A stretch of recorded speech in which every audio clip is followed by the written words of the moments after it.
Guys, in this video, I'm going to give you a Diddy trial week 1 recap, behind the scenes recap. So that's what I'm going to do here. I have my notes, and that's what I'm going to do. And let's see here. I'll give you a week 1 recap.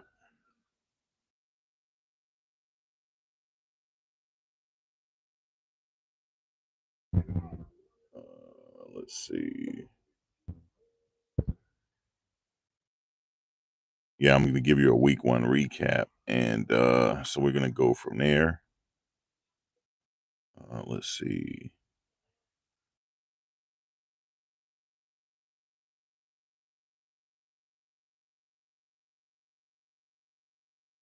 Yeah, we're going to give you a week 1 recap. I have my notes and stuff like that, so that's what we're going to do.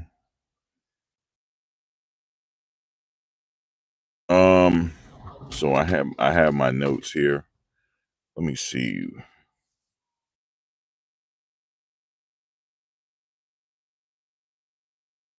So yeah, so the week 1 recap is like just strictly from my notes from the courtroom and the different things that I have observed from the courtroom from my notes. And so we got juror number 2, 5, 25, 28, 55, 58, 76, 116, 160, 184, 201, 217, 230, 234, 247, 292, 321, and 330. Those are the people that's listening to the trial. And they're going to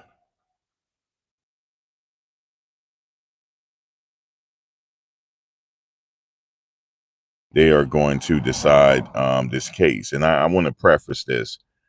I am using my notes, and the thoughts and opinions that I'm going to say does not reflect those of the jury. The jury is the most important people in the courtroom. They decide this situation, not me. So I just a side note, I had said I saw Lisa Bloom. I saw Tisa Tales that's there. Just a lot of other people. Gloria Allred. A lot of people that's representing the news media. I saw people from Netflix there, TMZ, Media Takeout, Hot 97, The Breakfast Club. There's one guy I met from The Breakfast Club. They're all there. So just to let you know on a side note. So yeah, I'm just going for my notes.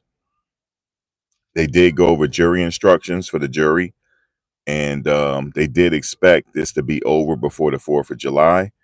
But if it goes into the 4th of July, they're going to have the 4th of July off. The judge said that to the jury, but he did give them the jury instructions on how to hear this case. So yeah, I said the day start off with jury instructions on once things got going. Opening statements. The prosecutor said this is Sean Combs, but there was another side to him. 20 years of the defendant's crimes. And they said he didn't do it alone. He had bodyguards, assistants, etc. They said this is 20 years of crimes, and he had another side to him, and he didn't do it alone. They accused him of kidnapping, arson, drugs, bribery, obstruction of justice, everything. They said so. They said she was forced to have sex with escorts, different things like that. And they said he brutally assaulted her, and he got away with these crimes with the help of his inner circle. That's what they mentioned, his inner circle. They said the trusted inner circle. That's what they said, the trusted inner circle. He built his empire. He made his money to do his crimes. His employees help, aka his inner circle. He used his company resources to exploit women. His inner circle helped him do various acts and crimes. That's what they're saying in the inner.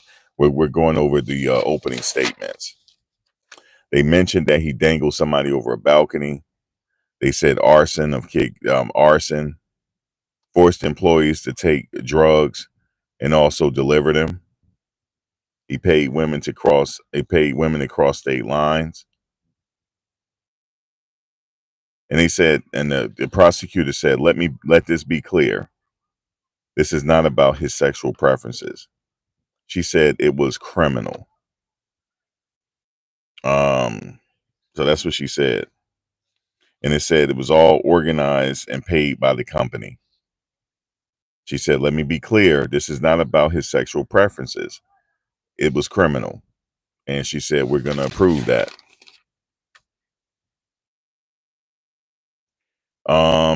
They have, as far as the alleged victims, they have one labeled as Jane Doe. So we don't know who this is. He's and Cassie said the defendant fed them drugs for the freak offs for days at a time. They did mention at the trial that it lasted at least 4 days. The freak offs lasted at least days. That's what they said. And yeah, that's what she said. It lasted for days at a time. The 4 days, the longest. So it said in 2009, he assaulted, beat in an SUV. He beat her. He made her stay in a hotel. He made someone urinate in the mouth, and it felt like she was choking. They mentioned the hotel video. She tried the first freak offs to make him happy. This is some of the notes I'm taking, saying basically what they're saying is the first freak off she did agree to make him happy, and then it just led into a spiral, a downward spiral that lasted over a decade. Really lasted over a decade. Um,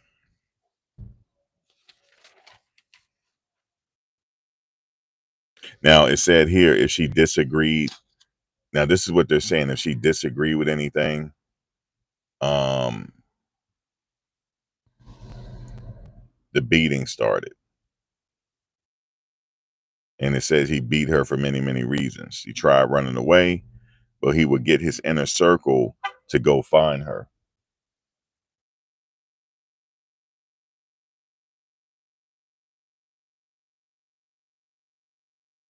Yeah, it said he would get his inner circle to go find her when she tried to run away.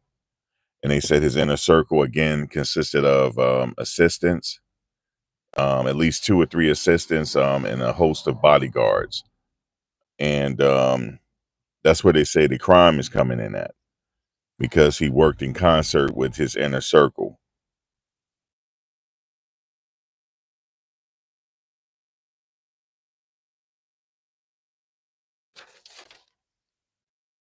Yeah, she did mention in her testimony that she was beaten so much she can't remember all the beating. So we're now Dawn Richard is currently on the stand, right? And she told a story about she witnessed a beating with Sean Combs and Cassie, and this is where the argument is coming up at. You know, they're saying that we don't. Cassie never told that story. It's not a part of evidence. But however, the prosecutor did say Cassie said there was many times it was so many happened so many times over the years she don't remember them all. But Dawn Richard had recalled an incident. So they said this should remain, her testimony should remain. It shouldn't be stricken. So now they talked about Jane Doe. Now Jane Doe also helped with setting up escorts like Cassie did. And it said also Puff would not let her use condoms. He had drugs around. Now they did say this Jane Doe has a child.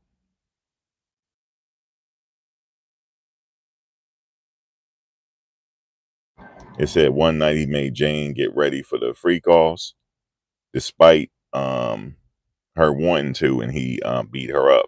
Now they talked about Mia and a former employee. He forced things on her and forcing himself on her. So she had recollected that she was in the bed and he forced himself on her while she was sleeping. So I believe she's going to be testifying as well at some point, as a potential victim here, alleged victim. Um, so yeah, and we also have Jane Doe. I'm not sure when Jane Doe is going to testify, but at some point, Jane Doe is supposed to be testifying at some point, and so we're gonna see. So Jane Doe is supposed to testify at some point.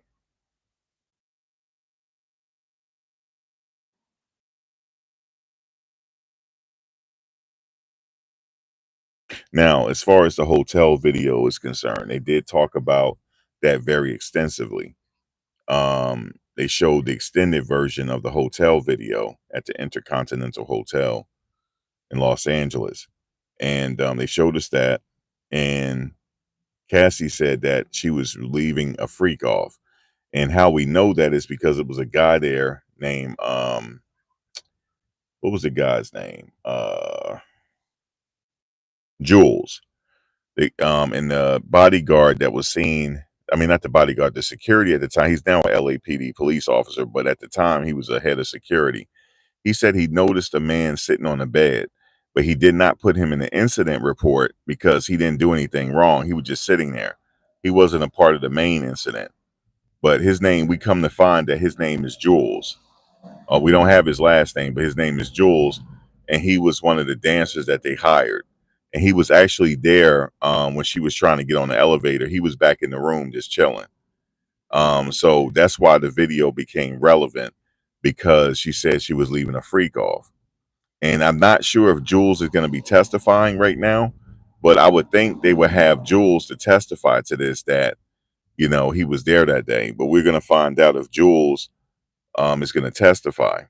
And in a side note, um, it was they hired, it was called something for angels, something men for angels or something for angels. But some of those people had was in an HBO special, Gigolos. Just to point out, and Puff was and Cassie was worried about those guys talking about the freak offs, but they didn't talk about it in that. But the hotel video, like I said, it was a guy in the hotel room to note. Cassie was able, when in the video, Cassie said that Combs took her phone away from her because his hand was illuminated. It was light in his hand. That was her cell phone. But she did get her cell phone back thanks to the hotel security, and she was able to get out of there by way of a Uber. She took a Uber and got out of there. Um, so with this racketeering conspiracy, is involving kidnapping, arson. It said is involving his inner circle to help him do these crimes and set up these situations. Now, you might want to say to yourself, why is he the only one sitting? Why is he the only one, you know, why is he the only one sitting? Why is he the only one sitting on trial? Because he's the only one on trial because everybody else was granted immunity deals to testify against him. So that's why this case is only going to get better. It's only going to heat up because he's the only one sitting in that courtroom as a defendant. And you might say to yourself, with this whole conspiracy, he couldn't have done it himself. He couldn't have set up these sex shows himself. He couldn't have got her to the hotel himself. He had to give people orders. He had an assistance, right? Yeah, people were granted immunity deals to testify against him. So we're going to be looking for those people to testify. Now, there was a time where the first sex worker took the stand. He was the first witness, by the way. He took the stand. He was a sex worker.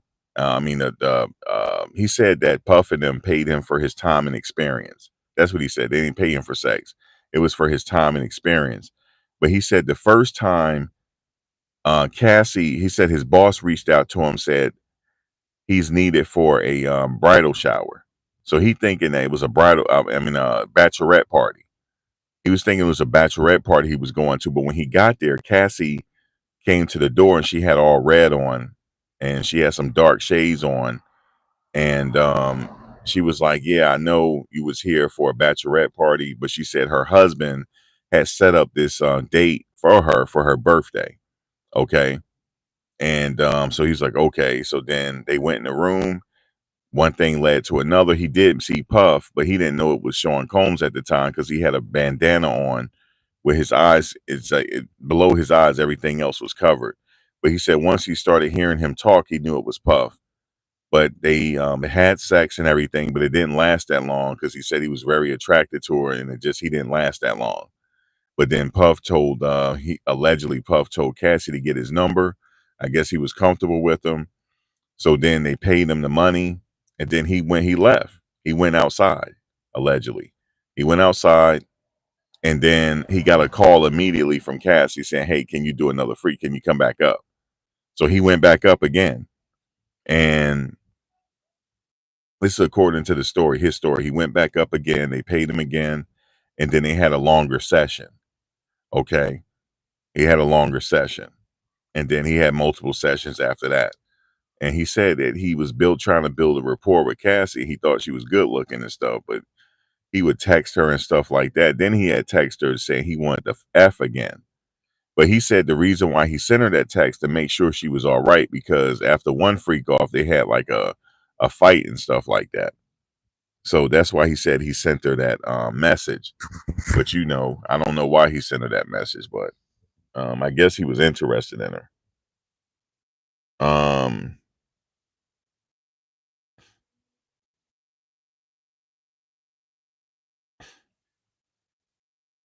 Cassie said she had wanted to take this story to her grave. She didn't want to tell anybody about this situation, but obviously she's there, testifying. And they also said we're going to hear from some of the escorts, other than that first escort. Um, they said they're going to show records, they're going to show airlines, hotel bookings, different things like that. So this trial is really getting started. So, and they also have shown various text messages already. We did not see the videos and still images of the video. Only the jury was supposed to. Only jury and select people from the media saw that.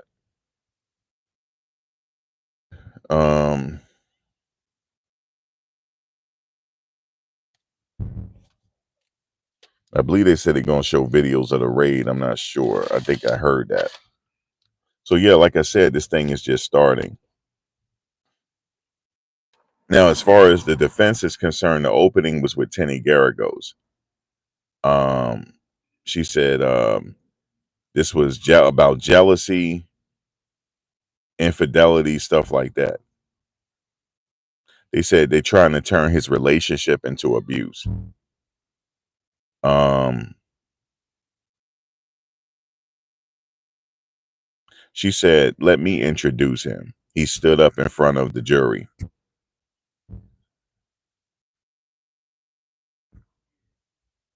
She said the government has no place in his private bedroom. She said he's guilty of being a jerk. He's mean. Domestic violence. He owns up to that, but he's not guilty of these said charges. That's what Tenny Garrigo said. And so yeah, she said they're trying to criminalize his bedroom, so to speak. She said her client had a bad temper and it sometimes gets out of control. She said he's not charged with being a jerk or being mean. He's being charged with racketeering. And she said he take full responsibility on the domestic violence, but not sex trafficking and racketeering. She said, is love of baby oil a crime? She said that. Is love of baby oil a crime? Um, she said it's like jealousy, and she said a lot of these victims, she said it's money motivated. She said you're gonna find that it's money motivated. They have something to gain from their testimonies. She said this. This is Tenny Garagos. She said the alleged victims were jealous. She mentioned that he was in multiple relationships. When they found out about the other women, they got jealous. They said it was about jealousy and drug use. She said, "You're here to see if the government can prove beyond reasonable doubt." Okay. So can they prove these charges beyond reasonable doubt? She mentioned that he purchased gift cards, etc. She talked about Cassie and Sean Combs was in an 11-year relationship. So yes, they were in a relationship, guys, for 11 years. 11 years. That's a long time. That's a whole decade. Um, then she mentioned that she was jealous of Kim Porter. Um, and he was jealous. He was also jealous of Cassie as well. She said it was a toxic relationship.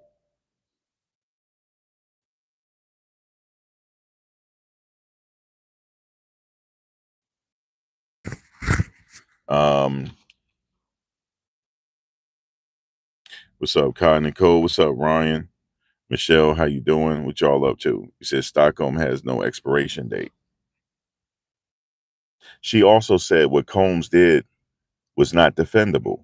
The evidence of domestic violence, not sex trafficking. Okay. She said what he did as far as his abuse and stuff, that's not defendable. Okay. They submit to that. They submit to the abuse. But was he guilty of sex trafficking? And she said it's not sex trafficking.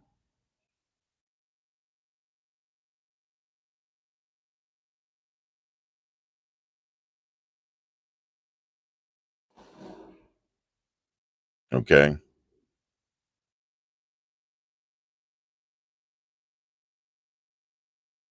And she made the choice to leave with the trainer that Puff hired for her. So the trainer's now her husband. Okay. Puff had hired her, but he had sent a text message. Um, it was a text message he had sent telling her he wanted his money back because she's with the trainer now. So they both was jelly of each other, jealous. But like she said, what he did was not defendable. He submits to domestic violence, but he's not being charged with that. And it said here, 2018, Kim Porter passed away. She was with another man by then, but flew to Kim's Porter services to be with Puff. And she heard him say that Kim Porter was his soulmate. And after that, he never seen Cassie again. That was it. Never seen Cassie again after 2018. After he said that, and even she said she was done at that point after 2018, and she already had moved on already.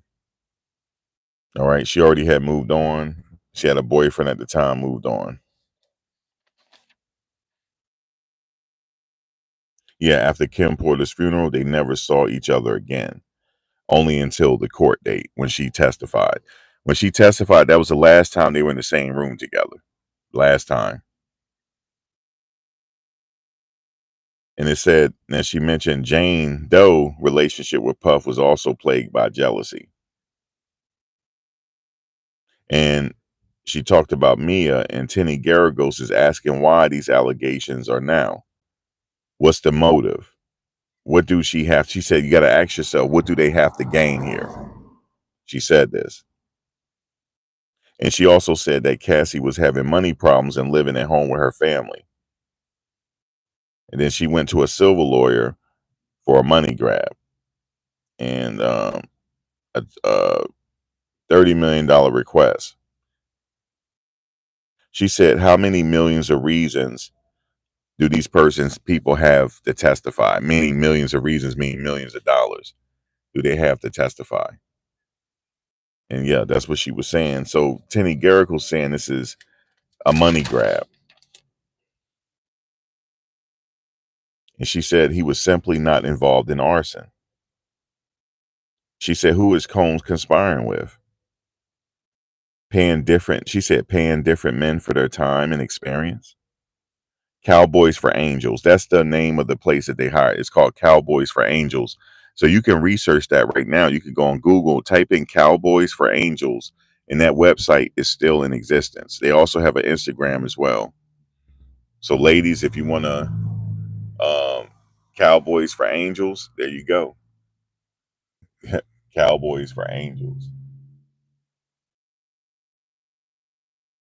Um, yeah, Cowboys for Angels.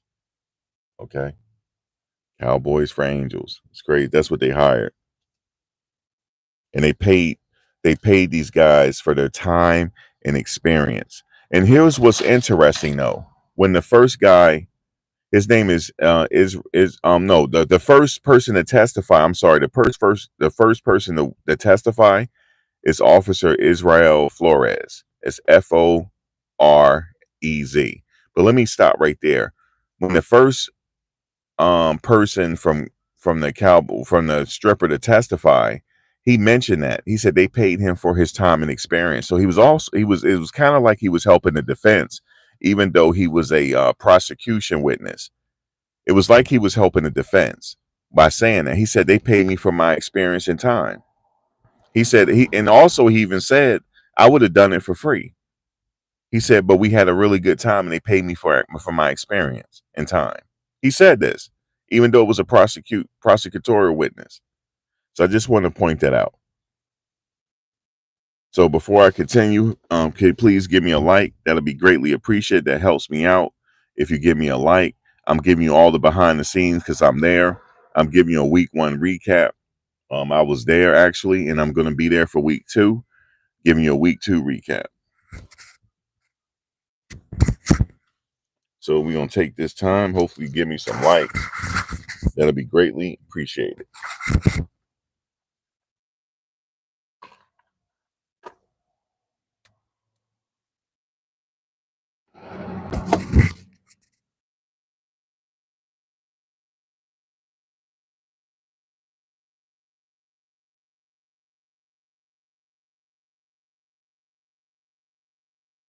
Yeah, I want to say to you guys, just taking a brief intermission to see how everybody doing because I'm going through this week 1 recap from my notes. You see, I got my notebook here, and next week I'm gonna have my notebook again, and I'm gonna take as many notes as possible because I feel like I'm at work, trying to give you guys. I'm trying to fill in behind the scenes on what's the news is not telling you. So I'm trying to give it to you like as if trying to put some paint where it ain't. But hope everybody's doing well. Thank you, Selena, for the comment. I appreciate you. I appreciate you being here.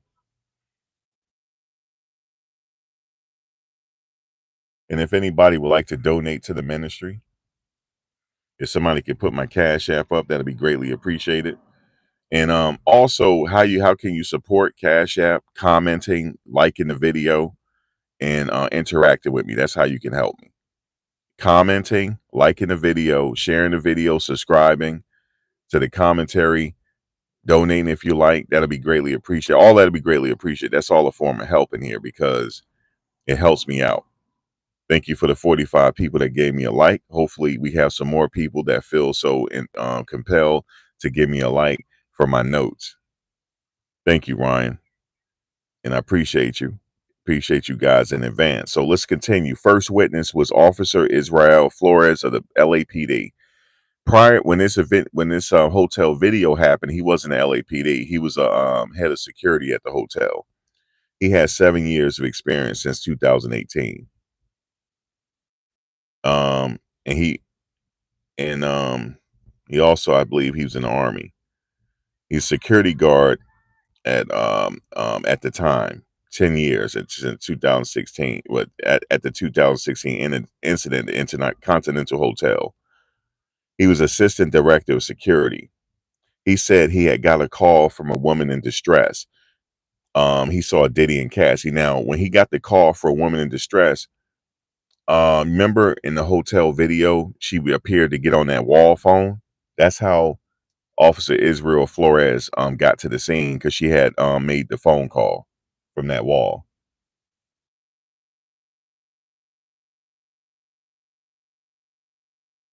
And a detail like the abbreviated, I mean the extended video is online now for you to see. He said a woman was in distress and he immediately saw Diddy and Cassie. He identified Diddy in court. He eventually became the director of security at that hotel. Um, he also said there was cameras in the parking lot in the interior of the hotel. And he also said that the system was recorded on motion. So there's some delays in the video actually. He was describing the security system. And he said he was in charge of responding to the incident and also filing incident reports. Now, to note, he put this. Now, just want to make a note. He did not note the gentleman. Um, he did not note the gentleman in the hotel room video because he said that. I mean, the hotel. I mean, in the hotel with Diddy, because he said that the guy wasn't a part of the incident, so he did not put him in the incident report, which he should have, but he didn't. And we know that guy's name is Jules. Um,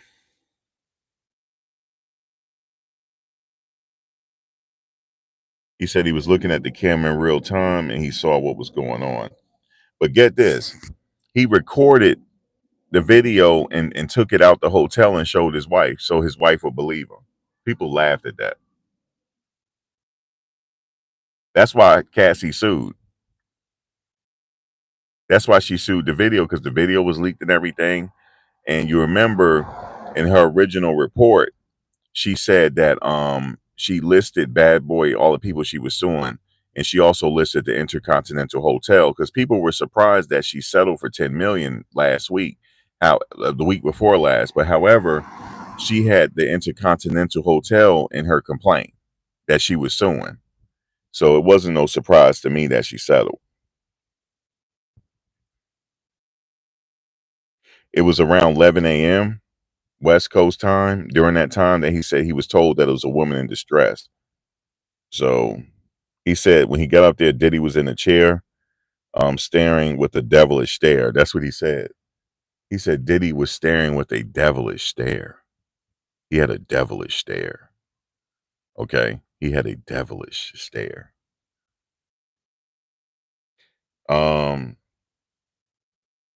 He said he told Diddy to take your arguing back into the hotel room.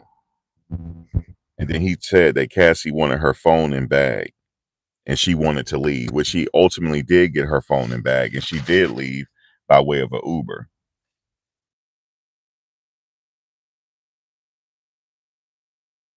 He said Diddy wanted to re-engage, and he told Cassie that she wasn't going to leave. He said that's what he told Diddy, was telling Cassie that she wasn't going to leave. The guard held the door because Diddy tried to close the door, but he held the door anyway to help Cassie get her stuff to leave. And he noted that there was another man in the room that we know by his name is Jules. He said Cassie eventually left. She got her stuff and left. And then Cassie said that, yes, she did leave and get an Uber. And then he said Puff told him to come back. And he was holding a bunch of cash in his hand and gave it to him.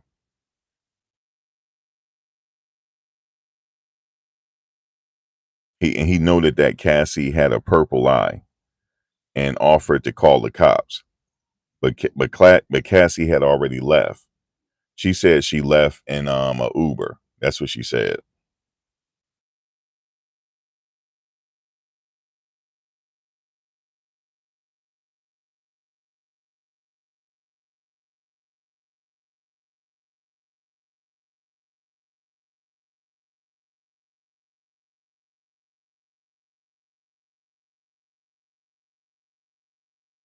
And then Flores went back into the room to remind Puff of the rules of the hotel.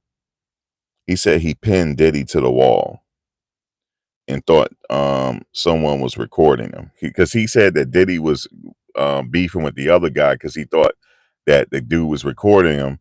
And then Flores said he pinned Diddy to the wall. But here's the thing: when Brian Steele got up, he said, "Did you pin him to the wall or did you hold his hand?" He poked holes in Flores' story. That's why people are saying that Flores wasn't really credible, because Brian Steele really made him look crazy on that stand. He did, actually.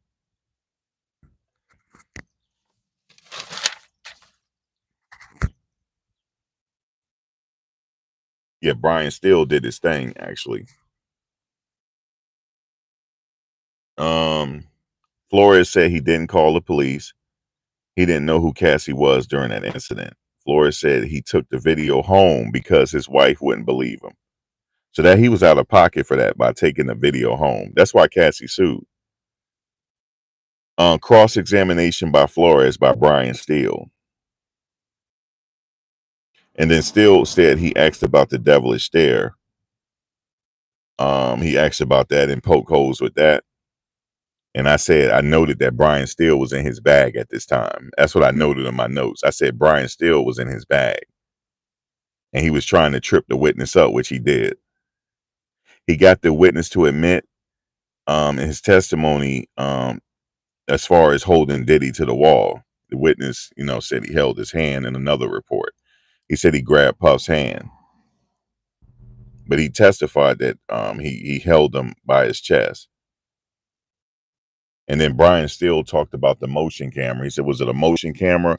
And how does it record? He said it records by motion, and there is a delay. There's a few seconds delay in the video. So Brian Steele I had noted that Brian Steele did a really good job in his cross-examination. So yeah. So the second witness is Daniel Phillip, Daniel. Last name Phillip, Phillip. He's 41 years old currently. And he was a manager of the Male Review Show. Cassie gave him money to have sex with her. He first met Cassie through his boss. His boss said that he needed somebody to go to the Gramercy Hotel, the Gramercy Park Hotel in New York City. The Gramercy Park Hotel, that's a note, folks. The Gramercy Park Hotel is when he first met Cassie. He thought he was going there for a he thought he was going there for a a bridal shower.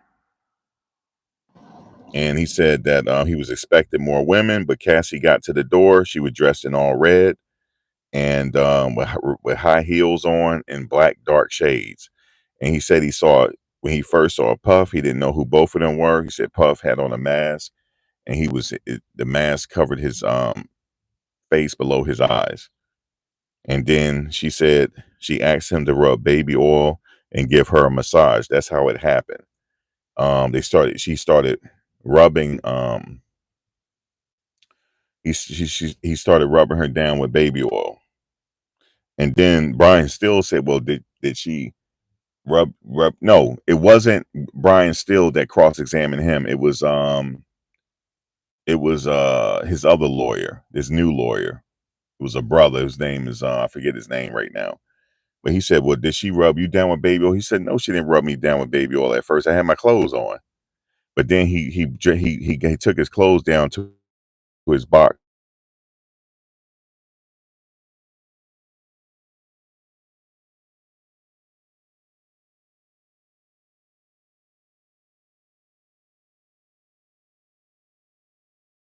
And then it finished quickly. Yeah, Xavier Donaldson. That was the lawyer that was cross-examining him. His name is Xavier Donaldson. In my mind, he did an okay job, but he was putting me to sleep.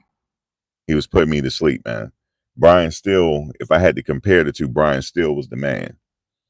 Not taking nothing away from Xavier Donaldson, though, just to let you know. And she gave him a few $1,000s for his time and his experience. That's what he said, paid him for his time and experience. But however, he noted that there was baby oil around, a bunch of baby oil and Astroglide. But so he left, right? He left. But no, he said he recognized Puff's voice. That's how he recognized him. And he said he rubbed baby oil on each other. And Puff was sitting in the corner masturbating. That's what he said. He said he was in the corner while they were doing their act. And they had unprotected sex for the first time, which didn't last long. And Puff said he was having a problem. After it was done, Puff told him he was having a problem with his boss, Xavier's. Hold on, what's his name? Daniel. He said he was having a problem with Daniel Phillips' boss. He didn't really like Daniel Phillips' boss. And that's when Cassie got his number. So after it's said and done, he went downstairs afterwards. After he got his few $1,000s, he went downstairs and Cassie called him back. And he came right back up. She asked him to come right back up, and they did another session.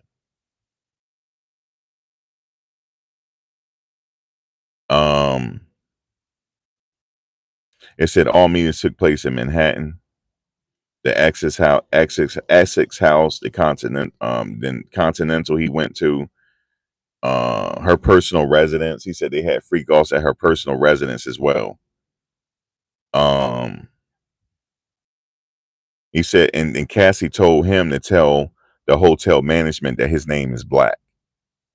Daniel, he said, don't say your name, Daniel, just say your name is Black. And he said that so that's what happened. His name is Black. And so that's what happened there. But he said, yeah, Puff will be in the corner masturbating while they do their act. And he said eventually he sent her a text message to see if she was okay, because he said that they had a fight during a freak off, so he wanted to make sure she was okay. And then he sent Cassie a text message telling her he wanted to F her. And the reason why he said he sent the text message is because he wanted to get her attention. So to make sure she was okay. Bullshit. He did want to F her again. He did. He said Puff was into them putting more and more baby oil on each other. And then he said Puff would tell him, don't come yet. He said he only could come when Puff wanted him to come. And then he said he would instruct him to come on her stomach or inside of her. And then they'll quickly go to the next room after that happened. And then, like that. And he said Diddy also in court allegedly recorded a few encounters. And then he said Diddy asked him for his driver's license. And he said he understood that to be threatening, that if anything was ever happened, he got his information. And then he said Diddy offered him Cialis and Molly. And he said one time, this was crazy. People started laughing at this. He said one time after a session, he was under the influence of Molly, right? And he said after he got paid his thousands of dollars, he said he went out into New York City and gave it all away. He said he was giving $100 bills to just random people. He was so high off the Molly. And he said that was very stupid of him to give all his money away. He said he was paid between $700 to $6,000. It just depends on the session. So it's between $700 to $6,000. And he noted he didn't care about the money. He said he was just getting paid for his time and experience. He was having a good time with them. But he said one time, like he said, he was so tripped out over the drugs that after the session, he went out there and started handing money away. He handed all the money away, all the 6,000. He handed all away. He was giving it to random people in New York City. It's hilarious. And then he said in one session, he said in the other room, although he didn't see it, he heard slapping and fussing. He said he noted after the slapping and beating stopped, they came out and said, "Are y'all ready to continue the freak off?" And then he said he heard Cassie saying, "I'm sorry, I'm sorry." Puff left the hotel he said it was one point when him and Cassie got into it. Puff left the hotel with just a robe with just a towel on and got in the car. And said Cassie ran to him in distress. And he asked him why she's staying with him and why she in real danger. But he said he noted that he couldn't perform no more because he said Puff was there, and after all that incident happened, he couldn't get hard no more. He said he had erectile dysfunction at that point. And he said, look, check this out, guys. This is some crazy shit here. I'm about to tell you. Y'all give me some likes now. Come on, man. I'm giving it to y'all. So check this out. He noted in one encounter, he said Cassie never liked to kiss. And she also testified to that. She said it was a very personal thing. She don't like to kiss, right? During the freak offs. But one time he didn't think Puff was there, right? He thought he was connecting with Cassie because Puff wasn't there. He thought he was going to get in a whole relationship with Cassie behind Puff back, right? So they started kissing and having a moment and hugging each other and kissing and all this kind of stuff very passionately. And he said that they were getting ready to have sex. And guess what happened? Puff popped in. He said Puff popped in, right? He said he was hard and everything. And Puff popped in. He said immediately he couldn't get hard no more. He said Puff came out of nowhere and said, "Oh, I like that." He said, "I like how you guys are connecting. I like that." Immediately had his jank in his hand. You see what I'm saying? He said, "I like that right there." He said he thought it was a setup because he said he ain't know Puff was in the house. They set him up because they were doing a he didn't even know it. They probably was doing like a scene, but he didn't even know it. So Cassie's sitting there like they was like going to it, getting at it. And he said all of a sudden Puff, he said he don't know where he came from. He said Puff came out of nowhere. He said Puff came out of nowhere and was like, "Yeah, I like that. I like how y'all connect. And I really like this scene right here." And then he said all of a sudden he couldn't get hard no more. Right? He couldn't get hard no more, man. And um so Xavier Donaldson was pressing him, you know what I'm saying? And I thought Xavier did okay, you know what I'm saying? But it put me to sleep a little bit, but he was okay. He was okay in his cross examination. He wasn't prepared on certain stuff because Daniel Phillips had to correct him. And me and Celebrity Scandalous looked at each other like, why is he being corrected? He should be prepared. Puff is paying millions of dollars. He should be prepared if he's paying millions of dollars. If he paying millions of dollars, his lawyer should be prepared. Okay? So that was out of pocket. Yeah, I had to say that. I said, this man out of pocket. But anyway, he said when Puff, he said he couldn't even get hard hardly no more when Puff was around. And he said that he faked his climax. And he said Puff came out. He said after he said he climaxed, they both quickly ran into the other room to do that thing with it, right? Because Cassie testified that the semen he liked it on his chest and his nipples, right? Okay. This is all allegedly now, folks. So bear with me. So Daniel Phillips said he had climaxed, and then they went in the room, and then Puff came back out and caught him. He said, "Are you sure?" He said, "Are you sure you finished?" Because he directed Daniel Phillips to do it inside of her. But he said, "Are you sure?" He said, "Yeah, I did, Puff. I'm sure." He said, "Are you sure?" He said, "Yes." He said, "Are you really sure?" He said, "Yeah, I'm sure." But he didn't. He lied about it, and Puff caught him, and then he never hired him again, probably after that.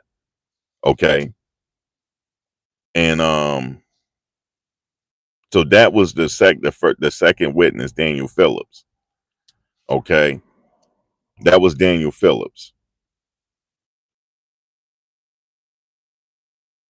So he said that Cassie was the one that set up everything, right? She called and stuff like that. And then after Daniel Phillips, guess who else testifies? Cassie. Cassie was the one to testify. Not saying she was wearing a brown top, had a jacket on. She said, she looked, very confident and stuff like that. She looked very confident and stuff like that, and everything was everything. You know what I'm saying? She was very confident. She was very pregnant because she's small in stature and tiny, so her stomach looked crazily big. You know what I'm saying? Her stomach looked crazily big.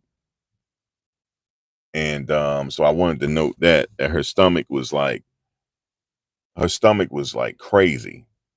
Like and it stood out. Everybody noticed it. As soon as she took the stand, everybody's like, wow, look at her stomach. But I just wanted to say it was like that because she's a small woman anyway. So her stomach was heightened. You know what I'm saying? So I noticed that. And I noticed that she was very she said the first year intro in the free call, she described the performance of him watching, something like that. He was like describing, do you want to do this, this, that, and the third? And she wanted to do it just to please him. And the stuff she used to say in the text message, I could tell she was lying. She just wanted to please him so she could be number one. She wanted that number one spot. You see what I'm saying? She wanted that number one spot.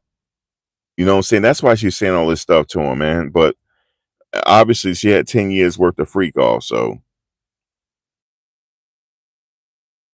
but after that, it turned into a job. Really, if you ask me, the way she was testifying, it turned into a job. It's something that she had to do. She was employed by him. See, this is what the prosecutors and the defense is at odds with, because the prosecutors are saying that this is a crime because she was employed by him, but but the defense is saying this is just his personal bedroom life. Y'all trying to criminalize him. You see what I'm saying? And she noted that she took the broken phones, the laptops to the government in the thumb drive, and it had the videos on it. Okay. Um, so yeah, that's what happened right there. Okay. She had that. Okay. So I'm gonna have to get up out of here. I'm gonna do a part two, and I'm gonna come back with part two. In a second. I'm gonna come back with part two because I'm gonna go upstairs in a second, but I'm gonna continue for a little bit. But I'm gonna go with part two eventually. So this is gonna be part one, and look out for part two. But she look this. I'm gonna tell you guys this. This is what exactly happened. Cassie, she went to rehab, right? In 2023. She went to rehab. After rehab, she was starting writing a book, right? Her mother helped her with to put the book together, but she wrote the book. And she said the reason why she wrote the book because she wanted Puff to read what she went through. Okay, she wanted him to read it, and she sent him the book. And when she sent him the book, she called KK, Christina Coram, right? She called Christina Coram like, "Yo, listen, did Puff read the book?" She said, "Oh, Cassie, come on." He laughed at you. He said she's not really serious. And she was like, "Okay," and that kind of hurt her feelings because he minimized the book, right? He minimized the book, and when he minimized the book, then she said she wants some money for her pain and suffering because the prosecutor said, "How you come up with that number?" She said, "I just came up with that number for my pain and suffering and everything." But then they didn't take her serious, so she filed the lawsuit.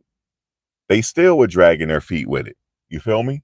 They dragged their feet with it, and then okay, they dragged their feet with it, and then it went public.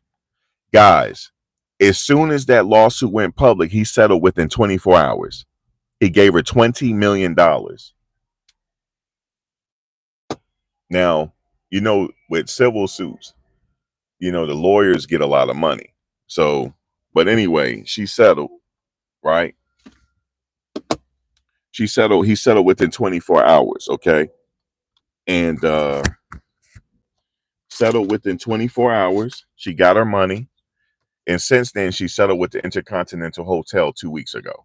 Okay.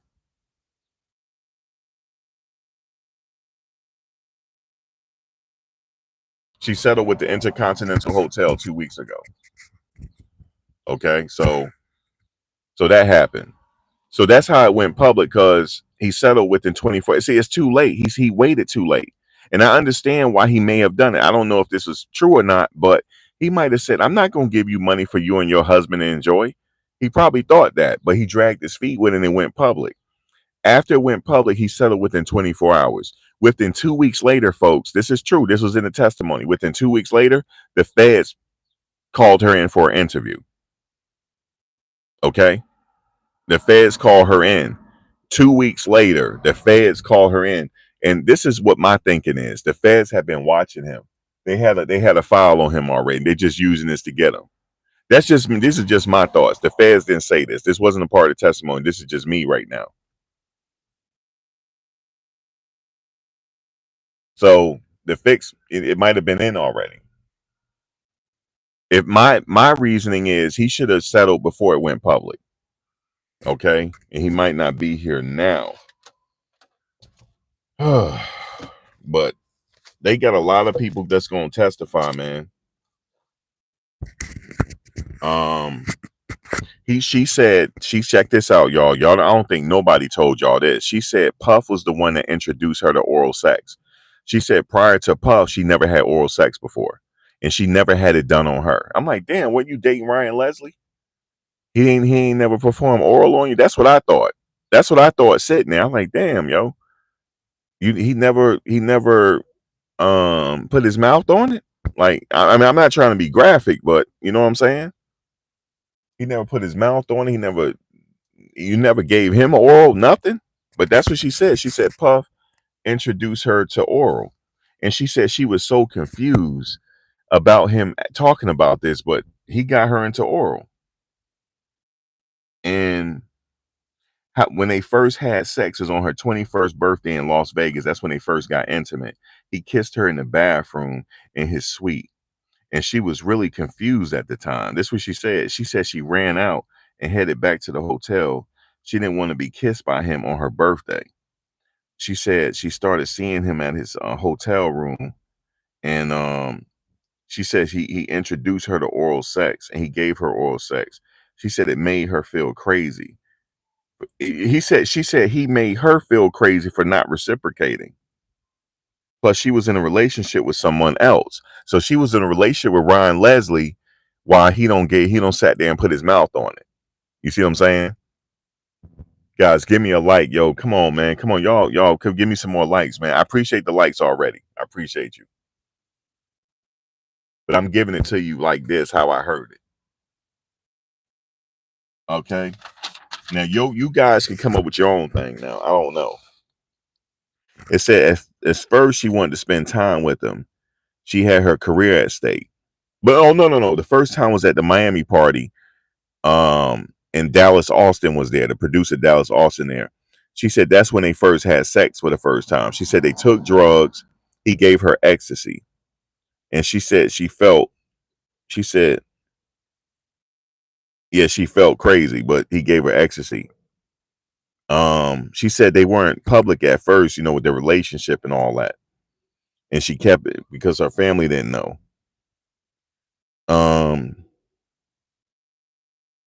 And he was also romantic. He was also being romantic with Kim Porter as well, but she keeping Cassie in the dark. But yeah, then I guess she broke her wine. Leslie, now she with Puff now. So that's what happened.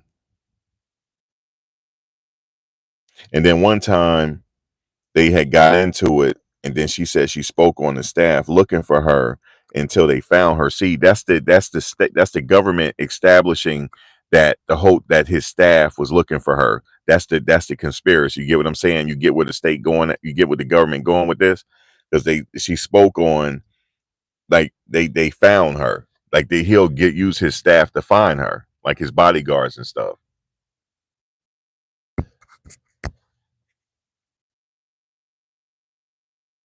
She said, now look at this. She said his attitude would change and he would have memory lapses. And he was very controlling if he didn't like something. He used to say, look, guys, I hit the floor when he said this. This is some old school shit. He used to tell her to fix her face. When she feeling upset, he like, fix your face. Like he's her father or something. Fix your face. That's some old school shit. Fix your face.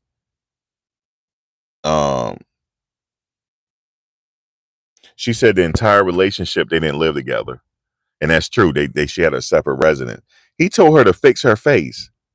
Like he her father or something, fix your face. And then she said one time her nickname was for him, and she had a chain. You can go see the chain online that she wore a chain. It said she called him Papa. And the reason why she called him Papa is because he said, he said, what do you used to call your grandfather? She's, I used to call my grandfather Papa. He said, I want you to call me that. I want you to call me Papa. And guess what he called her? He called her Cece. And they said, what does Cece stand for? Cassie Combs. Cassie Combs. He called her Cece. And but she called him Papa. Like he was her daddy and shit. Right. It was some weird shit, man. Papa. And look, it's true. You know why it's true? Because she had a chain called Papa. She wore a chain, a gold chain with diamonds that Papa. It's online, you can see it. So she really did call him her Papa, because that's what she called her grandfather. So he wanted to be that. But he used to tell her to fix her face. See, Puff is old school. My mother used to tell me to fix my face when I did something wrong. Boy, fix your face.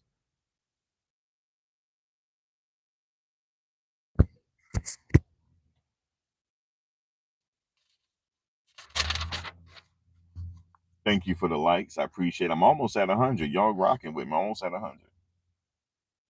He wanted to keep her busy. He wanted to keep her busy, she said.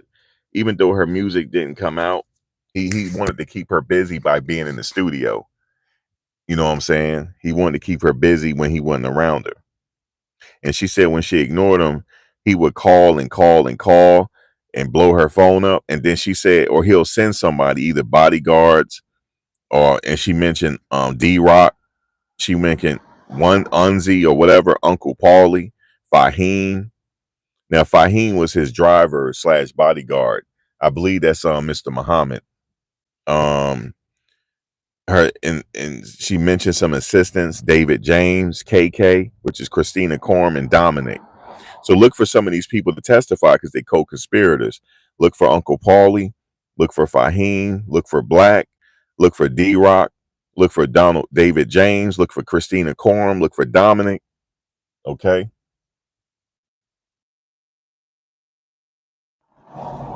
I like that name, Uncle Paulie.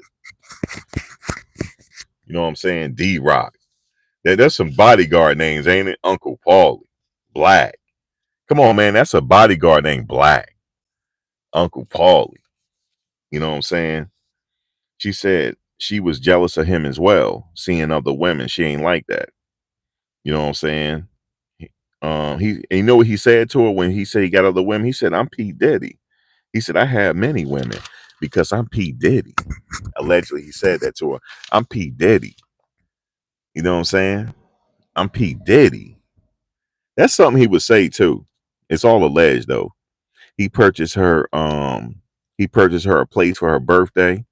He basically paid for everything. You see where the prosecutor's going with this, right? She basically his worker. He had keys to all her places. He came by unannounced, and she also recorded hundreds of songs, but none of them came out. But she did say that she had a mixtape came out. I didn't realize she had a mixtape came out. Did y'all? Um, she said all the partying and all this shit took big chunks out of her life. And then she had to recover from parties. She said the parties could be 36, 48, 72 hours long. The longest was 4 days of freak off. So, guys, I'm going to stop right there.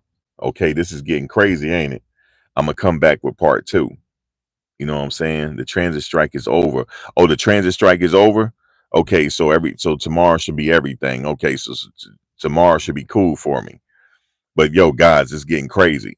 So you know what I got to do. So I'm going to go to part 2. I'm going to go live as soon as I get upstairs. So it's going to be 5 minutes later.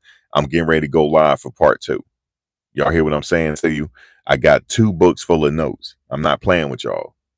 I got 2 books full of notes. Okay? You hear it? I got 2 books full of notes, man.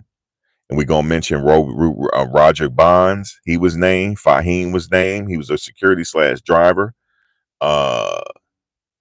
Ruben Sin, a.k.a. Rube. We're going to D-Rock. You see what I'm saying? I don't know who, y'all know Roger Bonds, right? Roger Bonds. So we're going to get into all that. Okay? So I'm going to be right back, you know what I'm saying, to paint that picture for you. Put some paint where it ain't. You know I'm down like 4 flat tires on the Cadillac. You know I'll be right back. All right, y'all.